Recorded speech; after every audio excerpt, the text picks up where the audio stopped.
अस्सलाम वालेकुम स्टूडेंट्स। आज हम एक नया सेमेस्टर स्टार्ट कर चुके हैं। इस सेमेस्टर का जो सब्जेक्ट मुझे दिया गया है वो कंप्यूटर ऑर्गेनाइजेशन एंड डिज़ाइन है। आप लोग इस वक्त बीएस के तीसरे सेमेस्टर में हैं और आप बीएस आईटी के स्टूडेंट्स। तो ये जो कोर्स है ये बीएस लेवल को ऑफर किया जाता है और वो स्टूडेंट्स जो बीएस आईटी में, बीएस कंप्यूटर साइंस में, बीएस सॉफ्टवेयर इंजीनियरिंग में, बीएस नेटवर्किंग में या बीएस आर्टिफिशियल इंटेलिजेंस में एनरोल होते हैं, उनको भी ये कोर्स पढ़ाया जाता है। ठीक है, ये इलेक्टिव है, ऑफर किया जाता है कुछ यूनिवर्सिटीज में और फिर स्टूडेंट्स की अपनी विश के मुताबिक लिया जाता है। लेकिन पंजाब यूनिवर्सिटी जो है इसमें ये मैंडेटरी होता है कि वही चॉइस इसके अलावा होती नहीं है, लेकिन वो इलेक्टिव के तौर पर हमें पढ़ना पड़ता है। इसके लिए जो हम बुक जो में रेफर की गई है इस कोर्स की, तो वो मॉरिस मोनो की है। तो digital logic and computer design, इसका जो थर्ड एडिशन है, इसकी जो बुक का जो पीडीएफ बुक का जो लिंक है वो मैं डिस्क्रिप्शन में लाजमी आपको दे दूंगा। और आप नेट से अगर चाहें तो इसको डाउनलोड भी कर सकते हैं। आप यहाँ से इसको कॉपी पेस्ट कर सकते हैं और सर्च कर लें। मैं इस बुक का नेम जो है डिस्क्रिप्शन में भेज दूंगा आपको, ताकि आपको टाइप करने में टाइम ना लगे।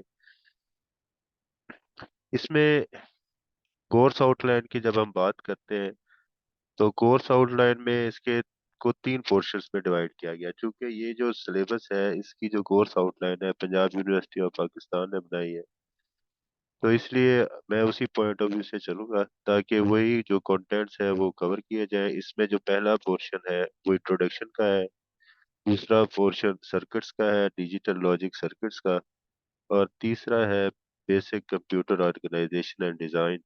तो उसमें हम ये देखेंगे अरिथमेटिक लॉजिक यूनिट का डिजाइन कैसे, अरिथमेटिक लॉजिक यूनिट का डिजाइन कैसे तैयार होता है, कंट्रोल यूनिट डिजाइन कैसे होता है, माइक्रो प्रोग्राम कंट्रोल क्या होता है, कंप्यूटर इंस्ट्रक्शन फॉर्मेट क्या होता है, इंस्ट्रक्शन सेट और इंस्ट्रक्शन साइकिल क्या है, instruction pipelines, memory units, cache memory, IO operations और इंटरप्ट्स क्या होती है। ये सारी चीजें हम इसमें पढ़ेंगे। लेकिन उससे पहले जो है वो हम इंट्रोडक्शन से स्टार्ट करेंगे कि डिजिटल सिस्टम्स क्या होते हैं और डिजिटल सिस्टम में बाइनरी रिप्रेजेंटेशन का क्या रोल होता है, बाइनरी कन्वर्जन कैसे होती है, बाइनरी कोड कैसे होता है, बूलियन अलजेब्रा के बारे में पढ़ेंगे, उसके बेसिक कॉन्सेप्ट्स क्या हैं, प्रॉपर्टीज, उसके फंक्शन, उसके थ्योरम्स जिसको हम एक्सियम्स भी बोलते हैं। फिर बूलियन फंक्शंस पढ़ेंगे, canonical and standard forms of Boolean functions पढ़ेंगे। इसके बाद सिंप्लीफिकेशन ऑफ बूलियन फंक्शंस होगा। ये हमारा एक पोर्शन है जो आपको मिड में भी इसका आएगा, यहाँ तक मिड में शामिल है। उसके बाद जो मेन चीज है कि मिड के अंदर मैं चूंकि मजीद इसको ज्यादा चैप्टर पढ़ाऊंगा, तो आपने इसके अंदर जो है हम यहाँ पर एडर और सब्ट्रैक्टर तक लाजमी जाएंगे ताकि उसमें सारी चीजें शामिल। हम सेकंड लेवल पे जब आएंगे डिजिटल लॉजिक सर्किट्स पढ़ेंगे, तो गेट्स के बारे में पढ़ेंगे, सर्किट्स पढ़ेंगे, गेट्स से हम सर्किट कैसे बनाएंगे, टू लेवल और मल्टी लेवल लॉजिक सर्किट्स क्या होते हैं, combinational circuits, small scale integration यानी कि एसआईएसआई क्या होते हैं, design procedure of combinational circuits, adders, subtractors, code converters, यहाँ तक मैं मिड में ला दूंगा आपको। इसके बाद जो है यहाँ से लेके और इंट्रोडक्शन से लेके यहाँ तक, तो कोड कन्वर्टर्स तक एडर और सब्ट्रैक्टर इसमें शामिल होंगे। उसके बाद जो हमारा बाकी वाला राउंड होगा, जो फाइनल की तैयारी हम करेंगे, फाइनल में आपका मिड के पेज से भी आएगा और फाइनल में से भी है। उसमें कॉम्बिनेशनल सर्किट्स क्या होते हैं, एमएसआई क्या है, medium scale integration, parallel adder क्या है, मैग्नीट्यूड कंपैरेटर क्या है, decoders, D multiplexer, multiplexers, encoder, multiplexer, design of बस सिस्टम कैसे बनती है, इसका कैसा डिजाइन होता है, रोम का डिजाइन क्या है, प्रोग्रामेबल लॉजिकल अरे पीएलए क्या होते हैं, सिक्वेंशियल सर्किट्स क्या होते हैं, और यहाँ से फिर हम रजिस्टर्स की तरफ मूव करेंगे कि लैचेस क्या है, लैचेस से फ्लिप फ्लॉप कैसे बनते हैं, फ्लिप फ्लॉप की टाइप्स कितनी है, design and analysis of sequential circuits क्या होगा, फिर रजिस्टर कैसे बनेगा, काउंटर रजिस्टर्स क्या होते हैं, रजिस्टर ट्रांसफर क्या होता है, शिफ्ट रजिस्टर्स, और फिर आखिर पर माइक्रो पेशेंस और रैम डिजाइन कैसे बनता है। ये कोर्स कंटेंट्स है, आप देखिए इसमें बहुत सारी चीजें जो है आपने पहले बिल्कुल कभी नहीं पढ़ी होगी।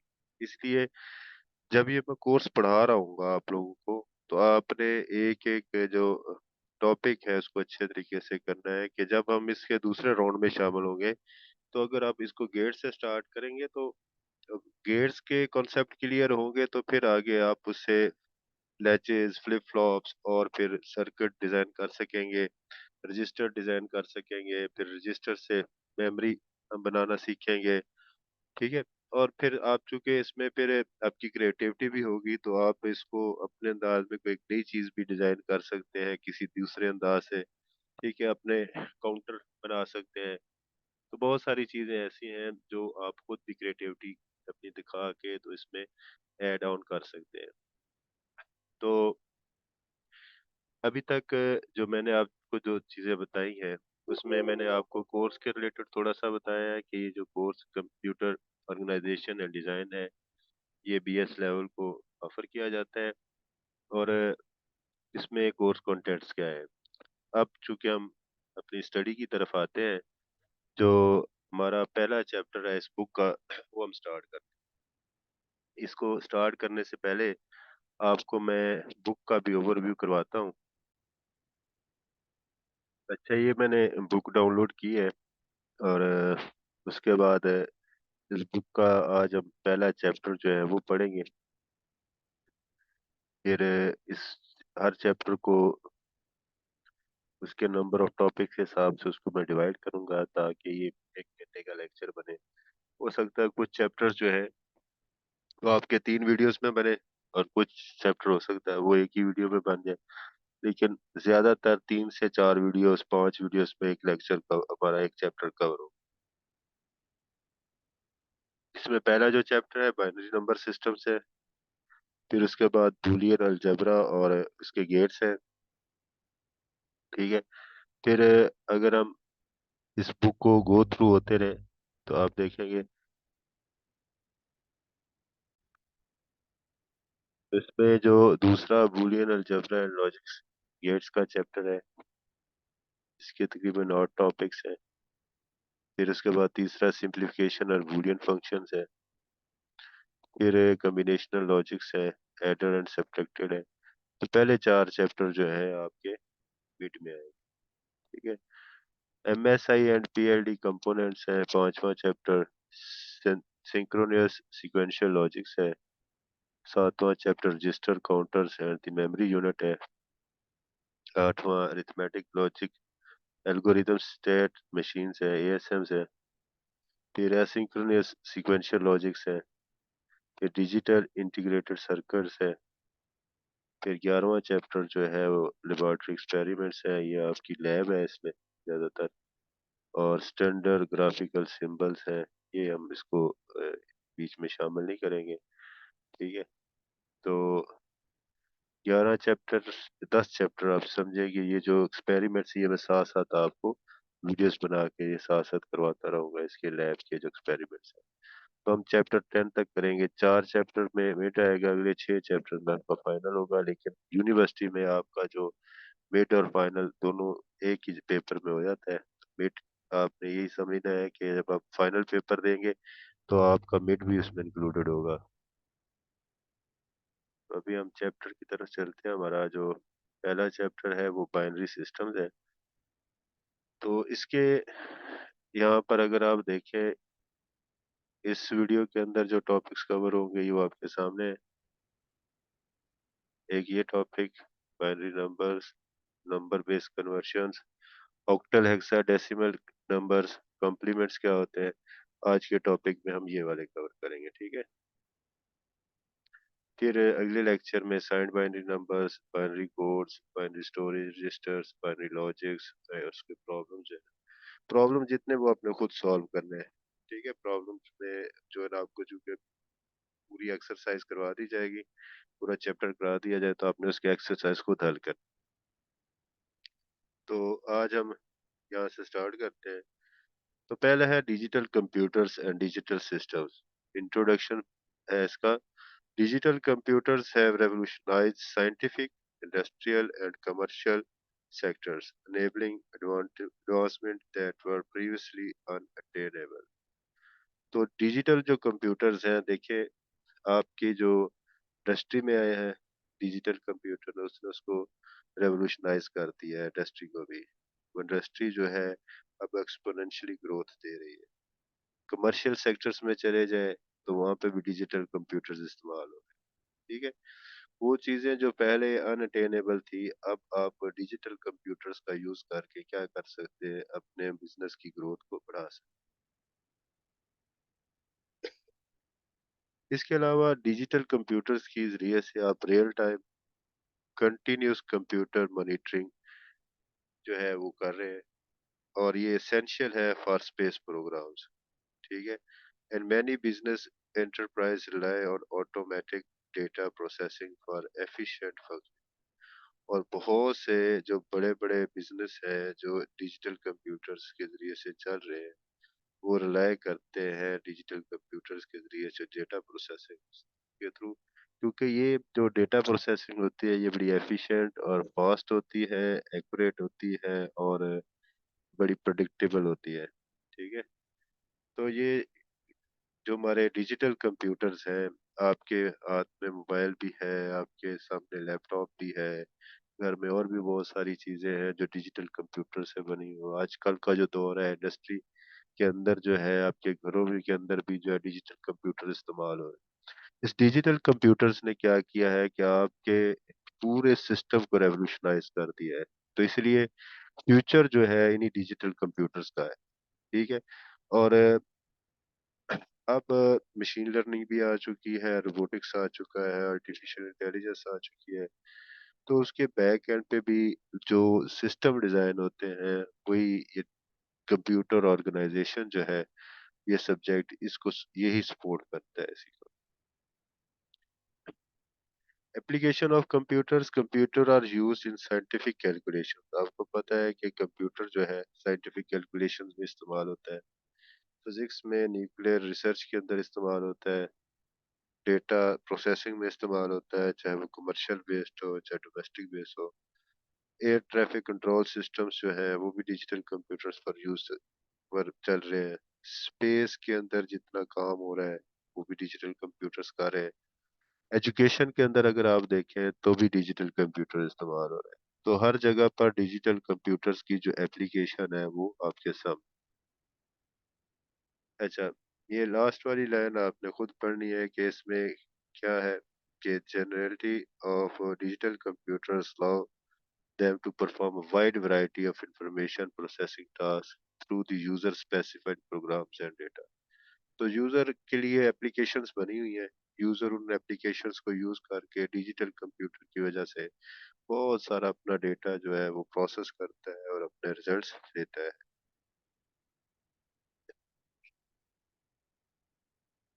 अभी एग्जांपल्स ऑफ डिजिटल सिस्टम्स हैं। जनरल पर्पस डिजिटल, ये स्पेशल पर्पस कंप्यूटर होते हैं, डिजिटल सिस्टम्स होते हैं, और कुछ जनरल पर्पस होते हैं। स्पेशल पर्पस जो होते हैं वो सिर्फ किसी एक खास मकसद के लिए बनते हैं। ठीक है। उसका जो इनपुट होती है और आउटपुट जो होती है वो एक खास सिस्टम के लिए होती है। ठीक है? जबकि जो जनरल पर्पस कंप्यूटर्स होते हैं वो हर मकसद के लिए इस्तेमाल होते हैं। बिजनेस में भी इस्तेमाल होते हैं, साइंस में भी इस्तेमाल होते हैं, आपके एजुकेशन में भी इस्तेमाल होते हैं। तो हर लेवल पर डिफरेंट डिफरेंट कैटेगरीज में डिजिटल कंप्यूटर इस्तेमाल होते हैं, और ऐसे कंप्यूटर जनरल पर्पस कंप्यूटर कहलाते हैं। These general computers, digital are prominent examples of digital system। तो ये जनरल पर्पस जो आप यूज कर रहे हैं ये भी इसकी एग्जांपल है। Other examples include telephone, switching, exchange, digital voltmeters, electronic calculators and digital displays. तो आपकी लाइफ के अंदर बहुत सारी एग्जांपल हैं जो आपको नजर आती हैं as a digital system. Digital system की जो करेक्टरिस्टिक्स है वो क्या है? Digital systems manipulate discrete elements of information. Discrete elements of information से मुराद ये होता है, एक कंटिन्यूस इंफॉर्मेशन होती है और डिस्क्रीट इंफॉर्मेशन होती है। अगर मैं आपसे पूछता हूँ कि आपके घर के अफराद की तादाद, तो 5, 4, 3, 2 इस तरह बताएंगे, कभी भी 5.3 नहीं बताएंगे। तो इस किस्म की जो इंफॉर्मेशन होती है, जो एग्जैक्ट सिस्टम्स की होती है, जीरो होती है या वन होती है, या एग्जैक्ट नंबर्स होते हैं, वो डिस्क्रीट इंफॉर्मेशन होती है। और कंटिन्यूस इंफॉर्मेशन ऐसे होती है जैसे कि आज बारिश की मिलीमीटर बारिश हुई है, तो ये digital continuous element of information है। तो इसमें बाइनरी सिग्नल जो होते हैं वो टू डिस्क्रीट वैल्यूज होती है, ठीक है, या यस होता है या नो होता है, तो इसलिए इसको डिस्क्रीट वैल्यूज बोलते हैं डिजिटल सिस्टम। तो या तो ये जीरो होता है, या फिर ये वन होता है, या ये यस होता है या ये नो होता है, ये ट्रू होता है या फॉल्स होता है, ठीक है, या हाँ है या ना है, ठीक है। तो इसके दरमियान में कोई इंफॉर्मेशन नहीं है इसकी, या यस या नो। तो ये डिस्क्रीट इंफॉर्मेशन बेस्ड करते हैं। और जो डिजिटल सिस्टम्स के जो सिग्नल्स होते हैं वो टू डायरेक्शनल होते हैं, और वो टू डिस्क्रीट वैल्यूज रखते हैं यस और नो की सूरत में। कि मिसाल के तौर पर आपके सामने ये एक लाइन है, तो अगर तो सिस्टम ऑन होगा तो ये ऑन है, और ये ऑन रहेगा, जब ऑफ होगा तो ये ऑफ हो जाएगा। तो ये जो लाइन है ये जीरो को शो करती है, ठीक है, और ये जो ये वाला पोर्शन है ये वन को शो करता है। और इसके बाद ये जीरो रहा, कितनी देर तक जीरो रहा ये हमें नहीं पता, लेकिन उसके बाद ये फिर वन हो गया।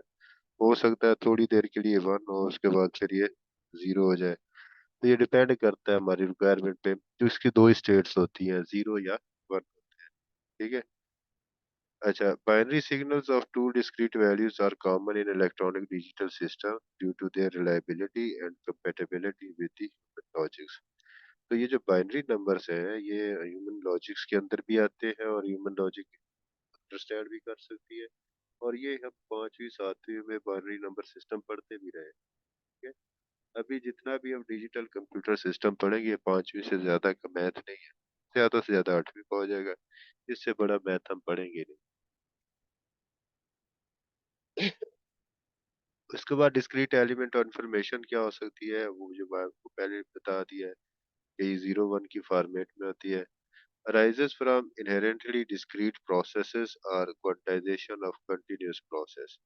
continuous process से भी हम discrete information ले सकते हैं, और discrete information को हम continuous process के थ्रू continuous information में convert कर सकते हैं। जैसे एनालॉग सिग्नल्स को डिजिटल सिग्नल में कन्वर्ट किया जा सकता है, और डिजिटल सिग्नल्स को एनालॉग सिग्नल्स में कन्वर्ट किया जा सकता है, ठीक है। Analogue versus digital computer. Analogue computers कौन से होते हैं जिसमें डिस्क्रीट वैल्यूज नहीं होती, कंटीन्यूअस वैल्यू होती है, और डिजिटल कंप्यूटर्स वो होते हैं जिसमें डिस्क्रीट वैल्यूज होती है, वन या जीरो होती है। Block diagram of digital computers. आप उसमें देखिए कि उसमें मेमोरी यूनिट होता है, प्रोसेसर होता है, कंट्रोल यूनिट होता है, मेमोरी स्टोरेज प्रोग्राम्स। मेमोरी क्या करती है, वो स्टोर करती है प्रोग्राम्स को, डेटा को स्टोर करती है। प्रोसेसर परफॉर्म्स टास्क, और कंट्रोल यूनिट क्या करता है, supervise information flow and execute the programme instruction. ये आपने याद रखना है कि मेमोरी क्या करती है, वो प्रोग्राम्स को अपने पास स्टोर करती है। प्रोसेसर क्या करता है, जो टास्क उसको हम देते हैं प्रोग्राम की सूरत में, उस प्रोग्राम को क्या करता है, छोटे छोटे हिस्सों में डिवाइड करके तो उसको परफॉर्म करता है। कंट्रोल यूनिट इसको सुपरवाइज करता है, और इसके फ्लो को और ओवरऑल सुपरविजन कर रहा होता है सारे प्रोसेसेस की। इनपुट आउटपुट डिवाइसेस क्या होती है, इनपुट डिवाइसेस के जरिए हम डेटा एंटर करते हैं, और आउटपुट डिवाइसेस के ऊपर जो डेटा डिजिटल सिस्टम के अंदर प्रोसेस्ड होता है उसके रिजल्ट्स हमें नजर आते हैं। Digital computer versus electronic. Digital computers और इलेक्ट्रॉनिक कैलकुलेटर्स ये दोनों एक जैसे। इलेक्ट्रॉनिक कैलकुलेटर्स भी डिजिटल कंप्यूटर्स हैं। स्ट्रक्चर ऑफ डिजिटल कंप्यूटर, आपने देखा होगा कि ये डिजिटल मॉड्यूल्स के साथ इंटरकनेक्टेड होता है। बहुत सारे इसके अंदर जो चीजें इस्तेमाल होती हैं वो बाइनरी नंबर इस्तेमाल होते हैं, वन जीरो की फॉर्मेट, बूलियन अलजेब्रा इसको ये डिजिटल सिस्टम बूलियन अलजेब्रा को क्या करता है, एग्जीक्यूट करता है। ठीक है। उसके बाद बाइनरी कॉन्सेप्ट हम पढ़ेंगे, बाइनरी अलजेब्रा पढ़ेंगे, बूलियन अलजेब्रा पढ़ेंगे। उसके बाद बाइनरी स्टोरेज एलिमेंट्स कैसे होते हैं, बाइनरी नंबर कैसे स्टोर होते हैं, उसका रजिस्टर कैसे बनता है, पहले उससे पहले फ्लिप फ्लॉप कैसे बनता है, फ्लिप फ्लॉप से पहले लैचेस कैसे बनती है, ये सारी चीजें हम बाइनरी कंसेप्ट के अंदर पढ़ेंगे। अब आपको पता है कि बाइनरी नंबर होता है क्या है। हम चूंकि बाइनरी नंबर अब पढ़ने लगे, तो बाइनरी नंबर में आपने याद रखना है कि फर्ज करें हमारे पास एक ये एक नंबर है और ये डेसिमल नंबर है। इसको अगर हमने रिप्रेजेंट करना है बाइनरीज के अंदर तो हम कैसे करेंगे। लेकिन इससे पहले हम इसकी बाइनरी, इसके डेसिमल के अंदर इसकी रिप्रेजेंटेशन कैसे करेंगे। हमने 7 को 10 के साथ मल्टीप्लाई कर दिया। हमने इसके बाद 7 के बाद आया 3, 3 को 10 के साथ मल्टीप्लाई कर दिया। 9 को 10 के साथ, 2 को 10 के साथ। तो ये यूनिट है, ये 1 है, ये जो है 10th है, यूनिट है, 10 है, 100 है और ये 1000 इसकी पोजीशन है, जैसे पांचवी में आप पढ़ते हैं। तो 10 की रेस पावर 3 कितना है, 1000 आ जाएगा, 1000 ये 7000 है। 10 रेस पावर 200 होगा तो 300 होगा, 7300। और ये 10 9 सा, 10 की पावर 110 होगा, 10 9 सा 90 होगा। 90 प्लस 10 रेस पावर 0 कितनी होगी, 1 होगी। तो 1 इंटू टू टू हो जाएगा, 92 हो जाएगा। तो ये 7392। तो असल में हमें ये ऐसे ही नजर आ रहा है, लेकिन बैक एंड पे असल में ये ऐसे चलता है। हर एक डिजिट की अपनी एक पोजीशन है, उसका एक वेट है। तो हमने, अगर बाइनरी नंबर हमारे पास कोई डेसिमल नंबर 17 है, ठीक है, 17 को हमने जब भी कन्वर्ट करना है बाइनरी में, तो एक चीज बस आपने याद रख लेनी है कि ये एक फिगर आपने याद रख लेनी है। ये लाजमी याद रखिएगा, ये भूलना नहीं है। ये ओवरऑल ये 10 है, ये 2 है, ये 8 है और ये 16 है। ये नंबर सिस्टम है जो आपकी बुक में दिए गए हैं। हमने जो डेसिमल नंबर सिस्टम है इसको कन्वर्ट करेंगे बाइनरी में। ठीक है। जब हम डेसिमल नंबर सिस्टम को हम किस में कन्वर्ट करेंगे, 8 में, ऑक्टल नंबर सिस्टम में। हम 10 डेसिमल नंबर सिस्टम को कन्वर्ट करेंगे हेक्साडेसिमल नंबर सिस्टम। तो जब हम इसको कन्वर्ट करेंगे तो सबका तरीका सेम ही है। जब हम डेसिमल को 2 में कन्वर्ट करेंगे तो 2 पे डिवाइड करेंगे। 2 8 सा कितना आ गया, 16। तो इसके बाकी कितना बचा है, 1। तो इसने 1 ऊपर लिख दिया, ठीक है। 2 4 सा 8, तो ये बच गया 0। 2 2 सा 4, 0 बच गया। 2 2 सा 1, 1 ये बचाएगा और 0 ये आ जाएगा, ठीक है। 0 बाकी बचा और 2 1 सा। तो इसको फिर हम क्या लिखेंगे, यहाँ से स्टार्ट करेंगे ऐसे और इस तरफ जाएंगे। 1 0 0 0 1। तो हम इसको ऐसे लिखेंगे और इसके साथ हमने बाइनरी के लिए इसके नीचे बेस 2 लगा दें। तो ये हमने कन्वर्ट किया डेसिमल से बाइनरी नंबर सिस्टम में। तो उसका तरीका, ये सब जो भी नंबर आ जाए आपने ऐसे ही करना। फर्ज करें मैं आपसे कहूँ कि ये 7392 है, ये हमारे पास जो है ये एक डेसिमल नंबर सिस्टम है। इसको आपने बाइनरी में कन्वर्ट करना है तो इसको 2 पे डिवाइड करें और सेम प्रोसेस करते जाएंगे जब तक ये ना है। तो इस पे जो आखिर पर बचेगा वहां से आपने ऐसे ऊपर की तरफ जाना है और ऐसे लिखना है। यहाँ से 1 पहले लिखना है, ये वाला, फिर ये 0, फिर ये 0। तो इस तरह ये एरर कीज मैंने बनाया है यहाँ पर, इस तरह आप। तो अभी आपने जो सबसे पहली चीज सीखी है वो क्या सीखी है कि आपने डेसिमल नंबर सिस्टम से बाइनरी नंबर सिस्टम में कन्वर्ट करना है। अब आप याद रख लें एक चीज, फार्मूला, कि आपने जब भी डेसिमल से किसी भी दूसरे नंबर सिस्टम में जाना है तो यही मेथड इस्तेमाल करना है। इसको हम डिवीजन मेथड बोलते हैं। ठीक है। तो अब नेक्स्ट स्लाइड पर जाते हैं। तो ये मैंने तस्वीर बना दी है कि हमारे पास ये डेसिमल नंबर सिस्टम है। तो जब भी इसको हम किस में कन्वर्ट कर सकते हैं, बाइनरी में। डेसिमल नंबर सिस्टम को किस में कन्वर्ट कर सकते हैं, हेक्साडेसिमल में। बाइनरी को किस में कन्वर्ट कर सकते हैं, ऑक्टल में। तो तरीका वही है, लेकिन जब हम किसी और नंबर सिस्टम से जब हम कन्वर्ट करेंगे इसमें डेसिमल में, तो फिर चेन मेथड होगा। ठीक है, चेन मेथड भी मैं आपको समझाऊंगा। तो इसके नंबर बेस कन्वर्शन अब हम सीखते हैं कि इसके तीन तरीके हैं, decimal to other number system, other number systems to decimal. यहाँ पर अगर आप देखें, ये डेसिमल नंबर सिस्टम है, इस नंबर सिस्टम से हमने कन्वर्ट करना है इसके अंदर, या इसके अंदर, या इसके अंदर। इस पिछली स्लाइड में मैंने आपको ये बताया कि मेरे पास डेसिमल नंबर सिस्टम है, उसको मैंने बाइनरी में कन्वर्ट किया, तो मैंने उसको टू पे डिवाइड किया। ठीक है, और ये इस तरह किया। अगर इसी को मैंने ऑक्टल में, डेसिमल नंबर सिस्टम को ऑक्टल में कन्वर्ट करना है, फर्ज करें कोई नंबर है यहाँ पर, कोई भी नंबर आ जाता है इसे, कितने डिजिट का, और ये डेसिमल नंबर सिस्टम है। ठीक है, और इसको आपने कन्वर्ट करना है किसी और नंबर सिस्टम में, और यहाँ पे मैं एन लिख देता, एन से मुराद कोई भी नंबर सिस्टम है। तो इस पे कोई भी आएगा तो आपने क्या करना है, जिस नंबर सिस्टम पे आपने कन्वर्ट कर उसी से डिवाइड करते हैं।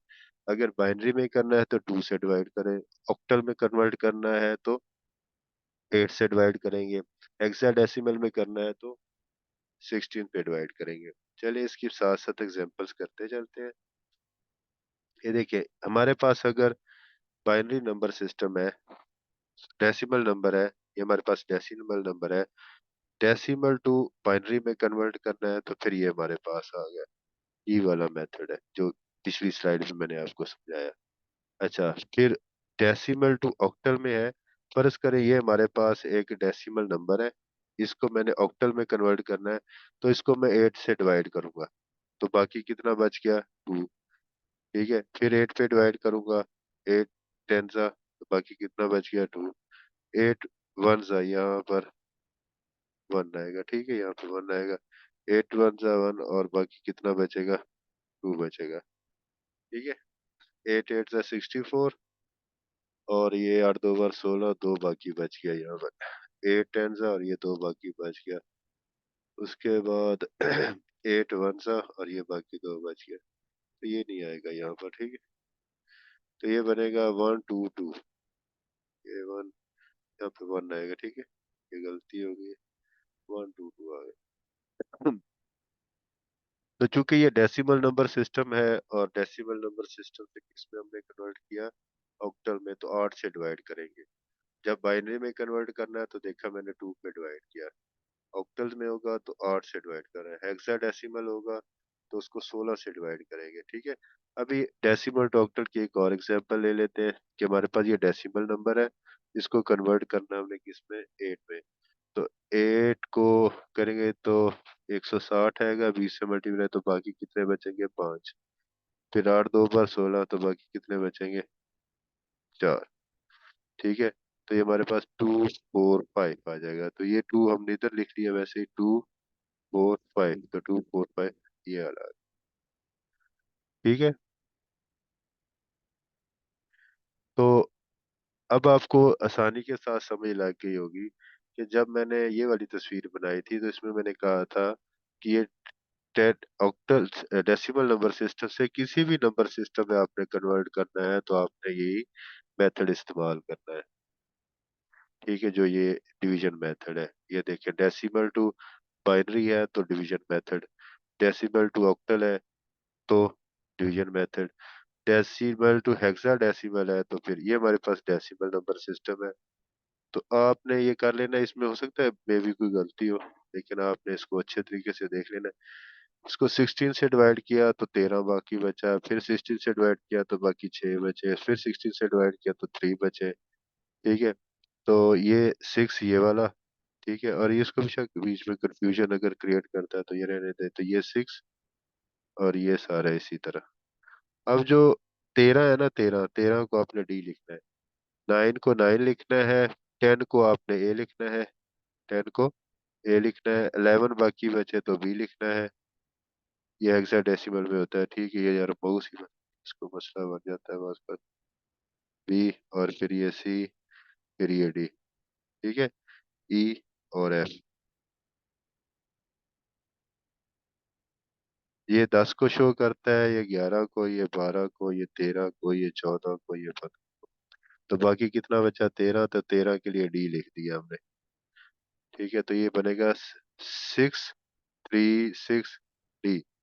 तो ये डेसिमल नंबर सिस्टम से किस में कन्वर्ट किया? हेक्साडेसिमल। इसकी एक एग्जांपल ये भी ले लें, जो बाकी 11 बचेगा उसको बी के तौर पर शो करें, जो 14 बचा है उसको इसे शो करें। तो ये हमारा डेसिमल टू हेक्साडेसिमल के अंदर कन्वर्जन हो चुकी है। ठीक है, तो अब फिर उस तस्वीर की तरफ दोबारा जाते हैं। इसमें क्या है कि आपने डेसिमल नंबर सिस्टम से बाइनरी में कन्वर्ट किया, डेसिमल से ऑक्टल में कन्वर्ट किया, हेक्साडेसिमल में, और डेसिमल से ऑक्टल में। तो आप डेसिमल नंबर सिस्टम से किसी दूसरे नंबर सिस्टम में जब कोई कन्वर्जन करेंगे तो आपके सामने एक चीज आनी चाहिए कि आपने डिवीजन मेथड यूज करना। ठीक है, अब बाय अब हमने किसी और नंबर सिस्टम से डेसिमल में कन्वर्जन करनी। तो फर्ज करें हमारे पास बाइनरी नंबर है, तो उसको हमने किस में कन्वर्ट करना है? डेसिमल में। तो ये बाइनरी है, तो इस वन को हमने किससे मल्टीप्लाई किया? 2 से। इस वन को, जीरो को किससे मल्टीप्लाई किया? 2 से। इस जीरो को किससे मल्टीप्लाई किया? 2 से। इस वन को किससे मल्टीप्लाई किया? 2 से। तो इस वाले 2 के ऊपर जीरो एक्सपोनेंट, इसके ऊपर 1, इसके ऊपर 2, इसके ऊपर 3, दरमियान में क्या लगा देंगे? प्लस लगा देंगे।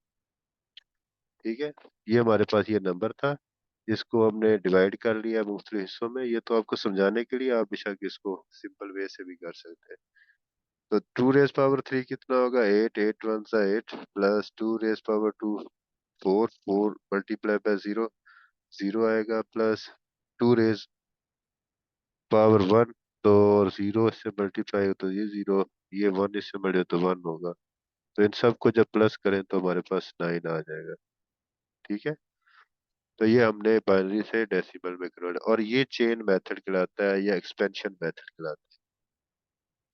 तो जब भी आपने किसी भी नंबर सिस्टम से डेसिमल नंबर सिस्टम में कन्वर्ट करना है तो ये चेन मेथड यूज होना है। बाइनरी में करेंगे तो 2 से मल्टीप्लाई करते जाएंगे, और अगर ऑक्टल में होगा, ऑक्टल से डेसिमल में, तो ऑक्टल से डिवाइड करेंगे। ठीक है, अब ऑक्टल टू इसमें करना है तो इसमें ये पॉइंट वाले भी आते हैं। ठीक है, तो ये पॉइंट वाला थोड़ा सा आपने समझ लेना है।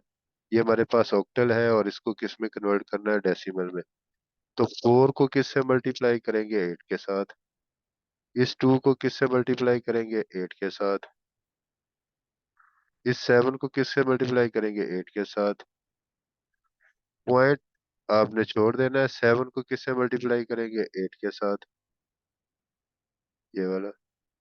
फिर 6 को किससे मल्टीप्लाई करेंगे? 8 के साथ। ठीक है, अब हम इसमें देखें कि जो पॉइंट से यहाँ से है तो इस तरफ माइनस में चल जाना है और इस तरफ प्लस में चले जाना है।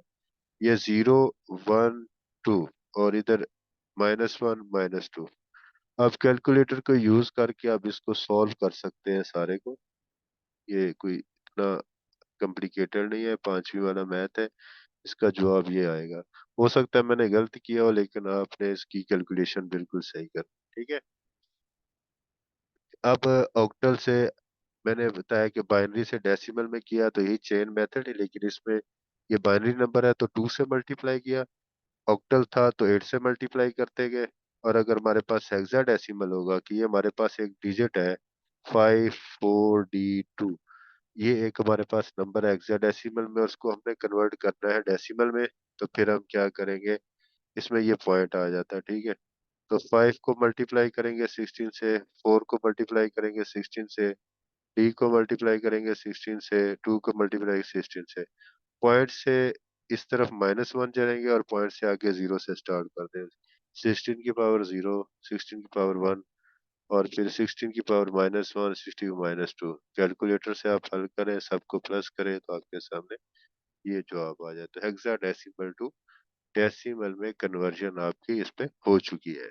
तो ये अब आपका क्या है कि वो जो पिक्चर जो मैंने आपको बताई थी यहाँ पर, इसमें आप एक दफा गो थ्रू हो जाएंगे कि हम, मेरे पास ये चार नंबर सिस्टम है तो इसमें सिर्फ दो ही मेथड है, आपको मैंने अभी समझाया है।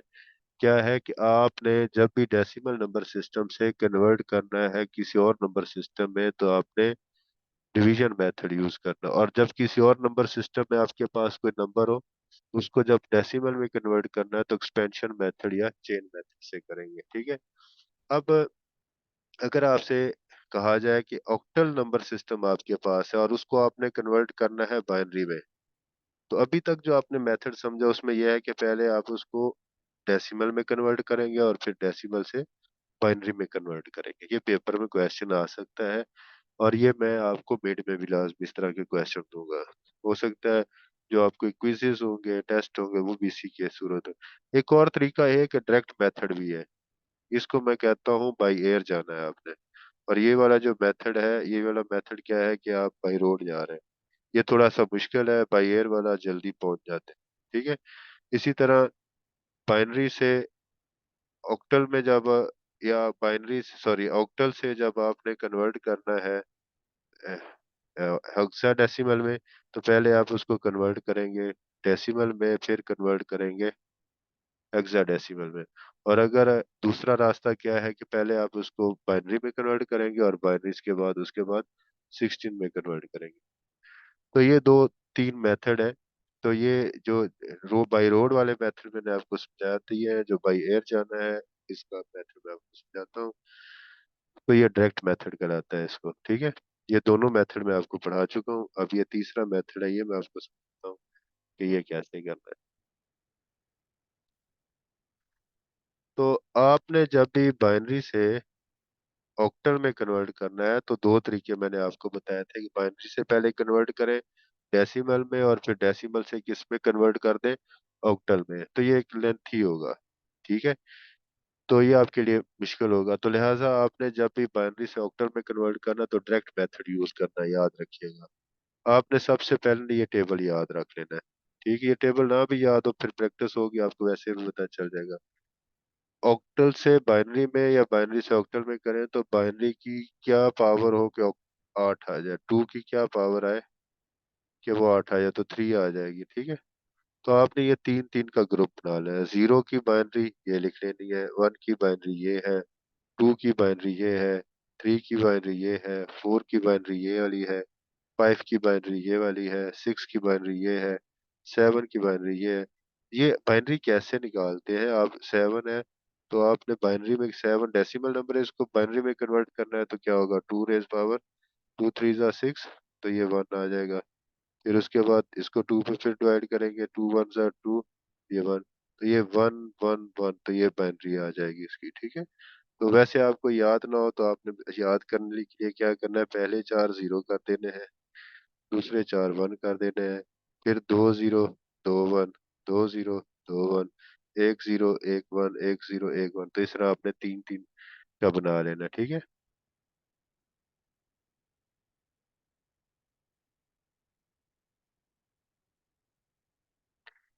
अब हमारे पास है ये ऑक्टल नंबर है, ठीक है।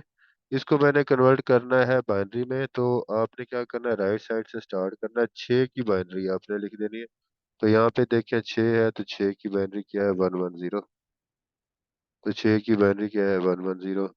फिर आपने ये फोर है आपके पास, तो फोर की बाइनरी क्या है आपके पास, ये वाली। तो फोर की बाइनरी ये वाली। ये आपको जो लेफ्ट साइड पे ये जो टेबल है ये आपको याद होना चाहिए, नहीं तो बेशक पेपर पे लिख लिया, कोई मसला नहीं है। आसान तरीका मैंने आपको बता दिया। थ्री की बाइनरी क्या है, ये वाली। फिर पॉइंट के नीचे पॉइंट लगा दे, फिर फाइव की बाइनरी लिख दे, और फिर थ्री की बाइनरी लिख दे। अब ये देखिए आपको बड़ा आसान हो गया आपके लिए कि आप बजाय इसके इस ऑक्टल को कन्वर्ट करते हैं डेसिमल में, फिर डेसिमल से कन्वर्ट करते हैं बाइनरी, ठीक है। तो आप डायरेक्ट मेथड यूज करें, तो ये उसका भी जवाब यही आएगा, इसका जवाब भी यही है, ठीक है। तो परेशानी वाली बात नहीं, कोई भी आपको नंबर गिवन होगा तो उसको जब ऑक्टल में होगा तो ऑक्टल से बाइनरी में कन्वर्ट करना है, तो आपने तीन तीन का ग्रुप बना के करना है। और फर्ज करें आपको कोई बाइनरी नंबर गिवन है तो उसको आपने किस में करना है, ऑक्टल में कन्वर्ट करना है। तो फिर आप क्या करेंगे, राइट साइड से तीन तीन के ग्रुप बनाते चलेंगे, ठीक है। और इस ग्रुप में वन जीरो जीरो है तो उसके लिए चार लिख देना है, वन जीरो वन होगा तो फाइव लिख देना है, तो वो ऑक्टल में कन्वर्ट हो जाए। ठीक है। तो बाइनरी से ऑक्टल में एंड वाइस वर्सा ऑक्टल से बाइनरी में कन्वर्शन के लिए ये वाली स्लाइड आपके लिए समझना जरूरी है, ठीक है। और ये वाली जो तस्वीर है ये मैंने सर्किट ग्लोब से ली है, उनको भी क्रेडिट देना चाहिए। ठीक हो गया।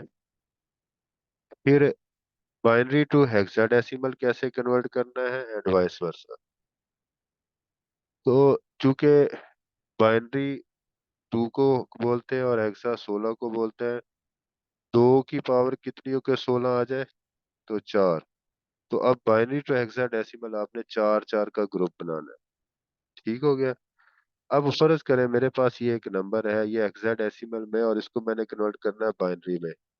तो मैं इसको क्या करेंगे, 3 की बाइनरी मेरे पास क्या होगी, यहाँ पर ये 3 लिखा हुआ है, तो 3 की बाइनरी मेरे पास ये है। ठीक है। ना याद रहे तो इसको 4 4 के ग्रुप में करना है, तो पहले 8 जीरो लगा देने हैं, फिर अगले 8 1 लगा देने हैं, फिर 4 जीरो 4 1, फिर 2 जीरो 2 1, 1 जीरो 1 1, इस तरह करके आपने ये टेबल याद कर लेना। ना समझ लगे तो ए को, ए की बाइनरी जो ए से मुराद है 10। ठीक है, तो 10 की बाइनरी ये वाली आ गई। बी कितना है 11, 11 की बाइनरी ये वाली है। सी कितना है 12, 12 की बाइनरी ये वाली है। डी कितना है, ये है 13, 13। ई कितना है 14, 14 की बाइनरी ये है। ई एफ कितना है 15, ये। तो विकी हाउ से ये मैंने पिक्चर उठाई है, उनको भी क्रेडिट देना चाहिए। अच्छा, ये 3 जो है इसकी बाइनरी जो है ना आपने ये वाली लिखनी है, 4 4 के ग्रुप में बनानी है। जब भी आपने बाइनरी टू हेक्साडेसिमल या हेक्साडेसिमल से बाइनरी में कन्वर्ट करना है, तो 4 4 का ग्रुप बनाना है। और बी किसके बराबर है, ये बी है, तो बी की बाइनरी ये है। बी 11 को बोलते हैं, तो ये बाइनरी। तो ये सिंपल बिल्कुल ऐसे कन्वर्ट कर, बस ये टेबल आपने याद। तो ये अगर ये वाला गिवन है तो आपने 4 4 का ग्रुप बनाना है, तो इसकी जगह पे आपने 3 लिख देना है, और इसकी जगह पे आपने बी लिख देना है। फिर D7 A16 है, तो इसको आप फिर कैसे करेंगे, एक ए की वैल्यू कितनी है 1010, ये 1010 है, तो ये 4 4 का ग्रुप है। अगला 4 का ग्रुप ये 7 की है, और ये डी की है बाइनरी। डी की बाइनरी कितनी है 1101। ठीक है। इसी तरह ये FACAD ये हमारे पास आ गया। तो ये कैसे आया, देखिए, ये ई की बाइनरी ये वाली आ गई, डी की बाइनरी ये वाली आ गई, ए की बाइनरी ये आ गई, सी की बाइनरी ये आ गई, ए की बाइनरी ये आ गई, और ये एफ की बाइनरी है। तो मैंने यह देखा कि मैं राइट से लेफ्ट साइड की तरफ जा रहा हूँ, तो आपने भी राइट से लेफ्ट की तरफ ग्रुपिंग कर। ठीक है। अगर कोई पॉइंट आ जाता बीच में, पॉइंट भी लगा सकते। तो ये जो हमारा टॉपिक था ये बड़ा इम्पोर्टेंट था, ये बड़ा आसान करके मैंने आप लोगों को समझा दिया। आपने याद रखना है कि हमने नंबर सिस्टम को कन्वर्ट किया। ये जो पूरा लेक्चर था ये नंबर कन्वर्जन से, कि हमारे पास 4 नंबर्स हैं, कौन कौन से, बाइनरी है, हेक्साडेसिमल नंबर सिस्टम है, और ऑक्टल है, और बाइनरी, ऑक्टल और हेक्साडेसिमल और डेसिमल नंबर सिस्टम, ये चारों नंबर इनके आपस में कन्वर्शन के मैंने आपको इसको 2 ग्रुपों में तकसीम कर दिया। कि जब आपने डेसिमल से किसी और नंबर सिस्टम में जाना है तो आपने डिवीजन मेथड यूज करना है, जब किसी और नंबर सिस्टम से बाइनरी डेसिमल में आना है तो चेन मेथड होगा। और ये एक आपका कौन सा है, डायरेक्ट मेथड है। डायरेक्ट मेथड में ग्रुपिंग करते हैं या ग्रुपिंग मेथड भी है। ठीक है। तो ये दोनों मैंने समझा दिए हैं। ये आपकी असाइनमेंट है, ये असाइनमेंट नोट कर ले। ये आप खुद कोशिश करें इसको करने की, और फिर कमेंट्स में इसको बारे में मुझे बताएं। अच्छा, अभी नेक्स्ट टॉपिक जो है वो किस चीज के बारे में है, वो कम्प्लीमेंट्स के बारे में। अब आपको थोड़ी सी बात मैं यहाँ पे बताता चलूं, जो कंप्यूटर है वो मल्टीप्लाई करना नहीं जानता, वो डिवीजन करना नहीं जानता, वो सब्ट्रैक्शन करना नहीं जानता, वो सिर्फ एडिशन करना जानता है। ठीक है।